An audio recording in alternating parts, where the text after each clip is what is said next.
Bueno, en continuación de la clase anterior, donde nos quedamos en la excitación del músculo y precisamente los cambios moleculares que pueden existir en el mismo, continuamos con la excitación del músculo esquelético. Esto está basado precisamente en la fisiología de Wheaton y Hall, sobre todo en la parte resumida, ¿no? Porque también es demasiada información para meter en una hora y por lo tanto la mayor parte de este contenido pues está obtenido de esa fuente. También nos sirve como respaldo, pues realmente no sacamos la información de la manga, ¿no? Tenemos nuestra base bien fundamentada con el Gaitan. Entonces vamos a tener que la unión neuromuscular está conformada por inervación, que precisamente es como tal la definición de unión neuromuscular, es donde llega como tal la parte nerviosa con la parte muscular. Y aquí vamos a tener fibras nerviosas mielinizadas, ¿sí? Lo importante tener en cuenta que tienen la inervación de grandes porciones de músculo y sobre todo pues aquí cada fibra envuelve cada pieza de músculo.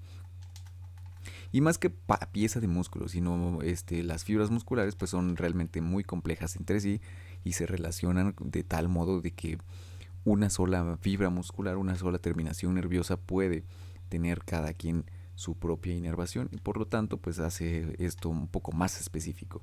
Pero también a la vez cuando hay un proceso de denervación donde los nervios se pierden, pues evidentemente las estructuras van a perder su función en base a si tienen o no conexión con el nervio. Entonces ahí tenemos este tipo de cuestiones que son un poco más traumáticas. No es normal que las estructuras tengan pérdida de este tipo de inervación. Sin embargo, pues puede ser posible. Entonces, cada fibra estimula entre una a tres o a cientos de fibras musculares esqueléticas en este caso. Cada fibra muscular, eso quiere decir que cada conjunto de axones. Entonces, realmente no hay como tal exclusividad, ¿eh? O sea, si realmente una neurona al momento de hacer su función puede inervar a varias fibras musculares por grupo. De ahí que la mayor parte de las contracciones sean coordinadas, no sean eh, eh, medibles, ¿no? Al momento de que se realiza la contracción. Y por lo tanto, pues estos procesos llevan a cabo una propagación un poco más lenta, ¿no? De cierta forma, ¿no? Aunque estos axones pueden llevar la información por ambas partes, pues el potencial de acción va a variar según el grosor de la fibra muscular y también va a variar en función del grosor de la fibra nerviosa. Bien, entonces aquí vamos a tener un proceso bien clave dentro de estos fenómenos que va a ser la liberación de acetilcolina. Ya lo habíamos mencionado en la parte anterior, solamente que ahorita vamos a abundar más en esta parte. Llega la parte del impulso, se dispersa por la unión neuromuscular, donde está precisamente ese botón sináptico terminal del axón. Se abren los canales de calcio posteriormente y después se liberan vesículas de acetilcolina que se liberan al espacio sináptico. Entonces, ese espacio sináptico de la unión neuromuscular es como tal la forma en que las neuronas se comunican con el músculo. Sí, realmente no hay como tal un contacto directo, sino que la liberación de esta acetilcolina es la que es el gatillo que libera como tal los canales de calcio, ¿no? En este caso de la célula muscular esquelética. También tenemos defensas o barras de defensas o barras densas que tienen estructuras lineales en la membrana neural interna, canales de calcio que están situados a ambos lados de las barras densas y también vesículas de acetilcolina. Estas van a contener el neurotransmisor listo para ser liberado. Esto dentro de la parte de la neurona. Entonces, ¿qué es lo que pasa? La acetilcolina va por pasos, ¿no? El primer paso es la activación de proteínas, en la cual los iones de calcio van a activar la proteína sinasa dependiente de calcio-calmodulina y posteriormente esta va a ocasionar fosforilación. Se van a fosforilar las sinapsas, liberando las vesículas y por último vamos a ver una fusión y liberación de las vesículas con la membrana plasmática de la célula nerviosa de la porción terminal de la sinapsis y la van a liberar, ¿no? Van a liberar ahí la acetilcolina al espacio. Entonces, ¿qué es lo que hace la acetilcolina? Se une a los receptores, ¿no? Dos moléculas de acetilcolina se unen a los receptores del canal y esto que va a ocasionar que se abran los canales y entre sodio, ¿no? Aquí la clave es la entrada de sodio hacia la estructura neuronal en la fibra muscular, ¿no? La acción neuronal, activa la entrada de sodio y como tal eso va a condicionar que pueda generar un potencial de acción, ¿no? Acuérdense que los potenciales de acción son desencadenados por cambios de concentración. Entonces, si la acetilcolina es y estimula como tal a la fibra muscular, pues vamos a ver una respuesta directa en la entrada del sodio en la membrana, bueno, en la célula muscular y por lo tanto despolarización. En esa zona vamos a tener algo que se llama placa terminal, que es precisamente la parte terminal de nuestra neurona y vamos a tener un cambio de potencial que se va a generar en la membrana muscular.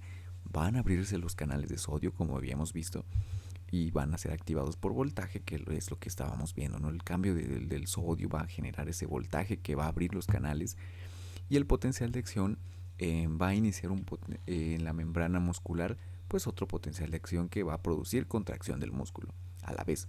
Y esta parte de la contracción del músculo pues ya lo habíamos visto que entra en la parte de los túbulos externos de la acetilcolina, en los túbulos externos de la célula muscular y posteriormente pues va a condicionar la salida de calcio dentro de la célula muscular y pues ahí desencadenar como tal todo el proceso.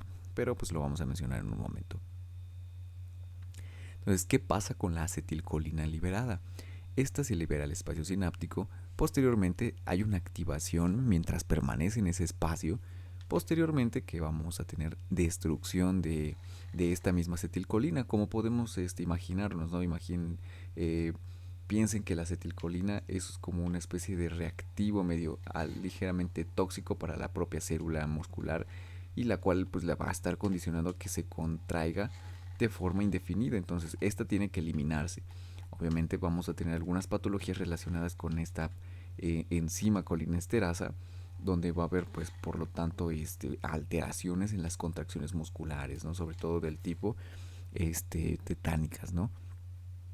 O al revés, del tipo flácidas, ¿no? Parálisis flácidas de ese tipo con la acetilcolinesterasa. Bien, después va a haber una difusión de pequeña cantidad de esta acetilcolina que va a salir fuera del espacio sináptico y por supuesto se va a reabsorber por la propia neurona.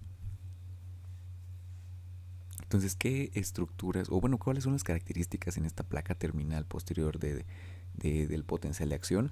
Pues hay un aumento en la zona de la placa terminal que aumenta en dirección positiva y esto va a condicionar a que haya un aumento pues precisamente del voltaje de 50 a 75 milivoltios. Hay que recordar que lo normal es menos 80, menos 70 promedio, ¿no? Entonces esto va a condicionar a que haya un potencial de acción bastante potente literalmente y esto va a hacer que genere una acción pues en toda la célula muscular, ¿no? Acuérdense que también aquí las células musculares, por lo menos las estriadas que tienen sarcómeras, van a obedecer a la ley de todo o nada. Por lo tanto, tienen que superar un umbral y superando ese umbral ya se considera que va a haber contracción. ¿Bien? Entonces aquí vamos a tener que los fármacos que pueden potenciar la transmisión de este potencial de acción va a ser la metacolina, que va a ser muy familiar, muy parecido a la acción de la acetilcolina. Otro es el carbacol, que también mucho más lenta en su acción y por lo tanto más duradera. Sin embargo, su efecto es prácticamente el mismo que la acetilcolina. Y por último, pues la nicotina, la famosísima nicotina que encontramos en el cigarro, en el tabaco, pues es la misma sustancia. Va a imitar la acción de la acetilcolina en la fibra muscular y por lo tanto va a hacer que las fibras musculares pues se relajen, ¿no? Bueno, se contraigan. Sin embargo, pues en este caso, dependiendo las circunstancias, ¿no? Imitan la acetilcolina y la acetilcolina promueve la contracción. Sin embargo, aquí la fibra muscular, pues con la nicotina también va a tener una función muy parecida. En algunos casos, sobre todo en el músculo liso, también puede ayudar en el proceso de relajación, ¿no? Por eso es que se utiliza tanto en el tabaco y ocasiona un cierto placer, ¿no? Porque hace que las estructuras relajen un poco cuando estamos tensos. Sin mencionar los efectos que ocasiona en el sistema nervioso central. Otros fármacos que pueden bloquear la transmisión van a ser los curariformes, o sea, la sustancia curare. Y esta va a impedir el paso de los impulsos nerviosos al músculo. ¿Qué es lo que va a ocasionar? Pues parálisis, ¿no? Entonces no va a haber contracción y el músculo va a quedar flácido. Otra es la de tubocurarina, que es prácticamente un derivado de la misma, que bloquea la acción de la acetilcolina en los receptores musculares de forma directa. Entonces, esta tubocurarina pues va a ocasionar que nos pongamos flácidos y en algunas situaciones, sobre todo de urgencias, pues este tipo de medicamentos nos pueden ayudar precisamente a condicionar una mejor colocación de algunos dispositivos que pueden ingresar a nuestro organismo. ¿Esto cómo lo hacen? Impidiendo el aumento de la permeabilidad para iniciar el potencial de acción. Entonces, acuérdense que aquí todo lo que tiene que ver con potencial de acción, como vimos en la primera clase de transmisión de impulsos, tiene que ver con la permeabilidad de la membrana. Entre más permeabilidad, más difusión de iones. Entonces, si disminuye la permeabilidad, pues también va a disminuir el flujo de iones. Entonces, si estos fármacos disminuyen la permeabilidad o, impiden que aumente la permeabilidad, pues no va a haber como tal una liberación de acetilcolina y no va a haber contracción. Algunos otros fármacos que inactivan la acetilcolinesterasa son la neostigmina, fisostigmina, el fluoruro de fosfato de disopropilo, que van a tener la función de inactivar la acetilcolinesterasa. Entonces hay que recordar que la acetilcolinesterasa es una de las enzimas que van a degradar a la acetilcolina y por lo tanto van a evitar que haya contracción.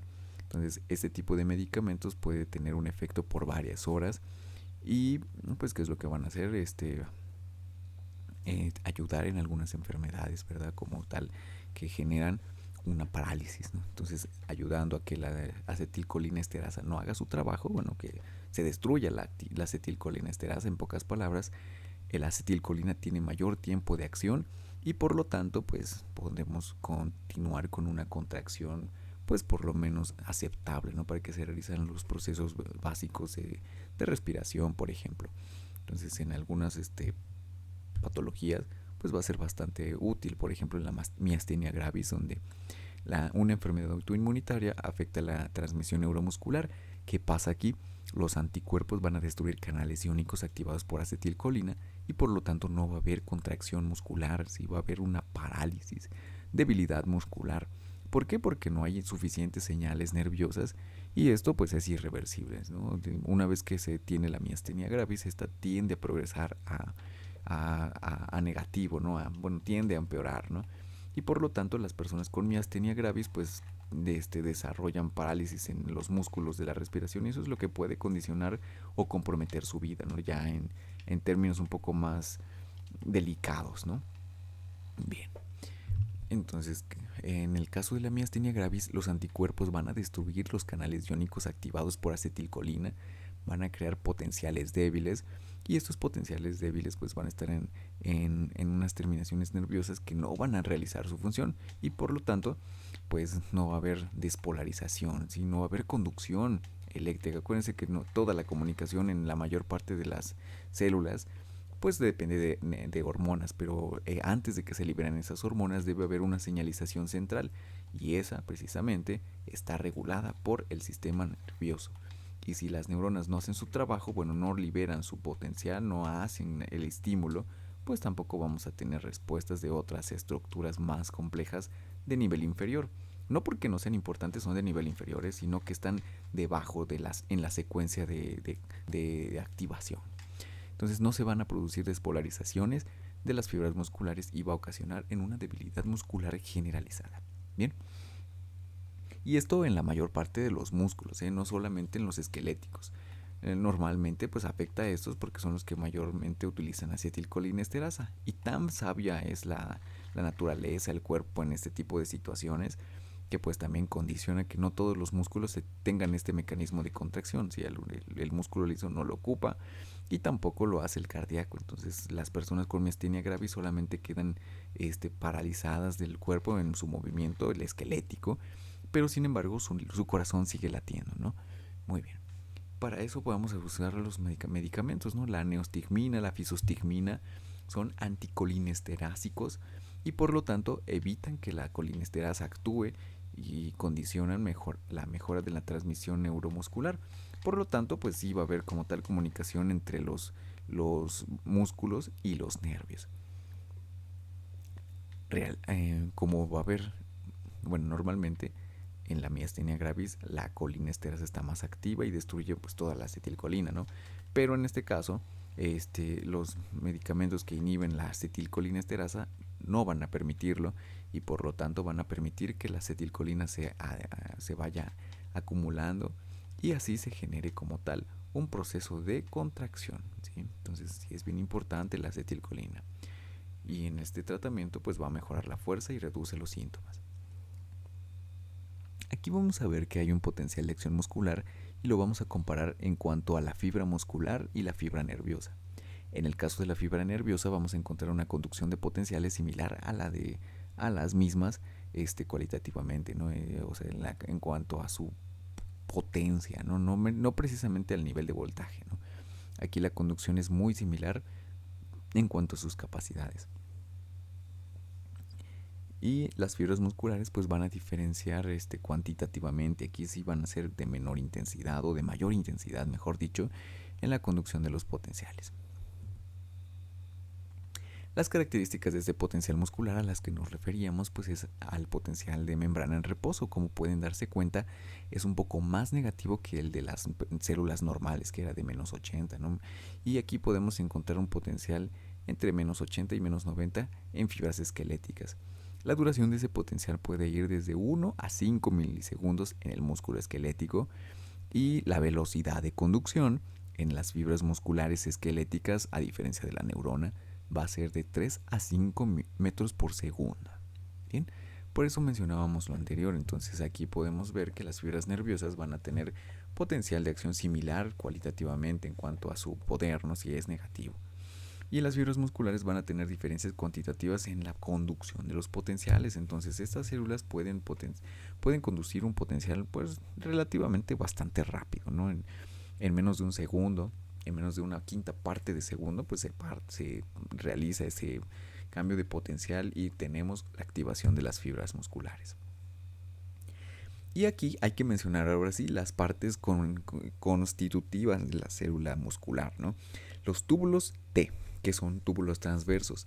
Y estos se encuentran en las membranas celulares de las células musculares que pues prácticamente están dispersos alrededor de toda la membrana y atraviesan transversalmente las miofibrillas.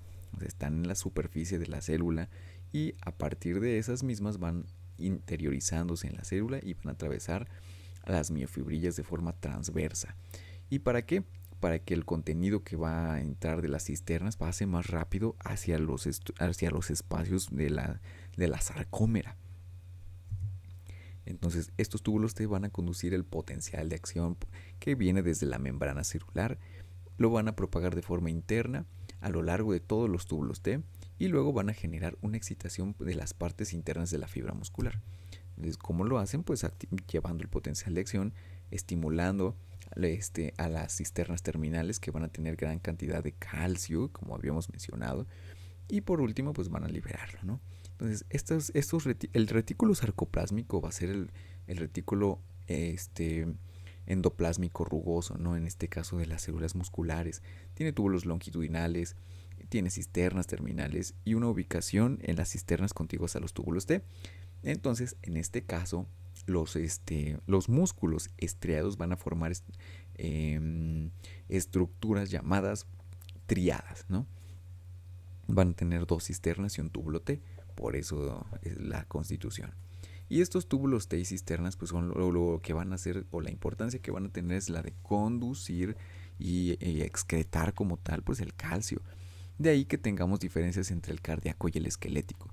En el caso del cardíaco, la red de túbulos T por el sarcómero está a la altura del disco Z, de los espacios Z donde se anclan como tal las fibras o bueno, las miofibrillas de actina. Y por otro lado, en los músculos esqueléticos va a haber dos redes de túbulos T por sarcómero cerca de los extremos de los filamentos de miosina.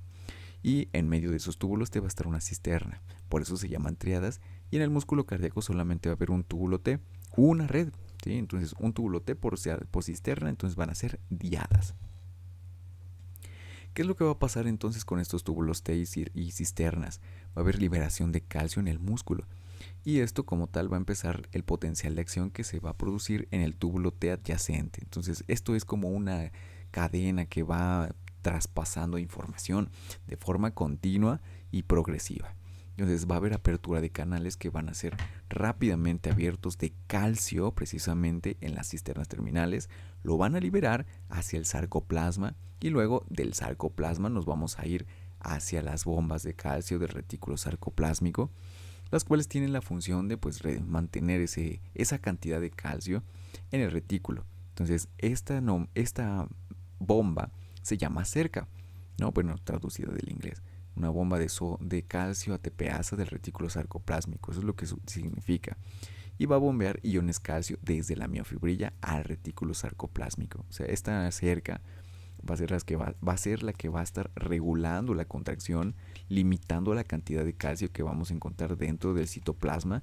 ¿Para qué? Pues para que nos esté contrayendo y relajando tanto tiempo durante incluso de forma descontrolada. Por eso es muy importante. Entonces la cerca va a realizar esto.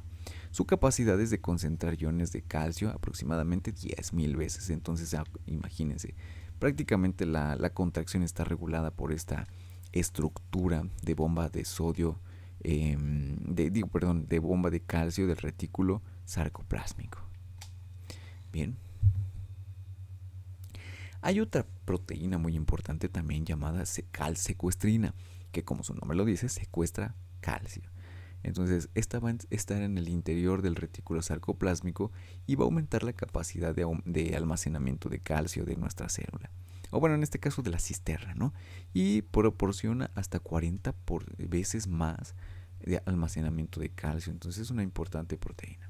Entonces, ¿qué pasa después cuando de la contracción con la célula muscular? Pues va a haber relajación. Entonces, el primer paso va a ser la activación de la bomba cerca, ¿sí? Se activa. El segundo paso es la transferencia de iones calcio bombeados al retículo sarcoplásmico. Después, el tercer paso es la depresión del sarcoplasma con la disminución de la concentración de calcio en el líquido sarcoplásmico. Y por último, la relajación, donde termina la contracción muscular. Entonces, todo esto pasa a veces de manera muy, muy rápida. Por eso es que se nos hace difícil comprender estos conceptos, pero solamente hay que llevarlos a cabo de forma lógica, ¿no? Si vas a contraer, te relajas, aunque a veces sea muy rápido, pues las células pueden responder a ese tipo de estímulos tan improvisados o tan improvistos. Bien, entonces en resumen tenemos que la transmisión neuromuscular es la llegada o consiste en la llegada del impulso nervioso a la unión neuromuscular. Va a haber liberación de acetilcolina al espacio sináptico. Después va a haber activación de los receptores de acetilcolina, la membrana muscular, y posteriormente ahora sí se genera un potencial de acción en la misma fibra.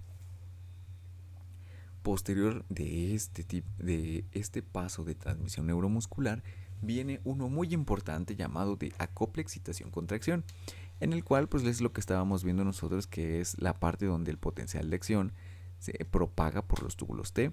Hay liberación de calcio al retículo sarcoplásmico con liberación de iones de calcio. Hay contracción y por último relajación, gracias a ¿qué? A la activación de la bomba cerca que saca el calcio de las estructuras contiguas a las proteínas de miosina y actina, causando relajación muscular.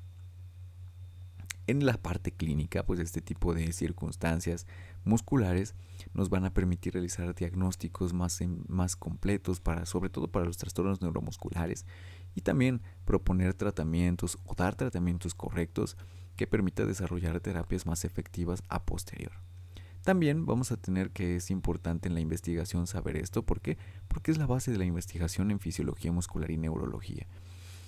A pesar de que hasta ahora las principales enfermedades musculares ya se hayan descubierto, pues evidentemente nunca está de más que vaya a haber variaciones o surjan nuevas enfermedades. Entonces sí es muy importante realizar prácticamente en todas partes investigación. Se tiene el registro que actualmente las terapias génicas pueden corregir defectos genéticos neuromusculares y por lo tanto ya no van a desarrollar la miastenia gravis. Aunque esto es teóricamente correcto, pues actualmente no aplica tanto, sobre todo porque no la elimina del todo. Sí, hay cosas que se pueden eliminar ahora y hay otras que todavía no. Entonces también ayuda a desarrollar fármacos específicos para modular la transmisión, la neurotransmisión. Y también se tiene ahora la idea de que debe haber interfaces cerebro-máquina para mejorar, por ejemplo, el control de las prótesis. Sin embargo, pues todos sabemos que dentro de los medios publicitarios, pues tiene un fin sobre todo mucho más comercial, ¿no? Donde las empresas lo van a ocupar para hacer publicidad prácticamente. Entonces, como conclusión de esta pequeña lección, tenemos que la complejidad de la transmisión neuromuscular pues realmente es alta, ¿no? Aquí lo vimos bastante sencillo, ¿no? De pues prácticamente con pocas palabras, pocas diapositivas, pero son procesos altamente complejos que se están realizando de forma coordinada e ininterrumpida al momento de que activamos los músculos esqueléticos sobre todo. Los mecanismos que integran sistemas nerviosos y musculares para producir movimiento, por supuesto, son muy complejos, ¿no? De hecho, requieren gran parte de la mitad del cerebro. Y pues actualmente todo esto se sigue investigando. Muy bien, entonces hemos terminado con la siguiente parte de nuestro curso. Y pues les pido que se mantengan alerta porque realmente aquí las clases en línea van a ser insuficientes para abarcar todo el temario. Entonces vamos a ir subiendo poco a poco todos los temas que nos falten y también las actividades. Entonces estén alerta en la página. Muchas gracias por su atención.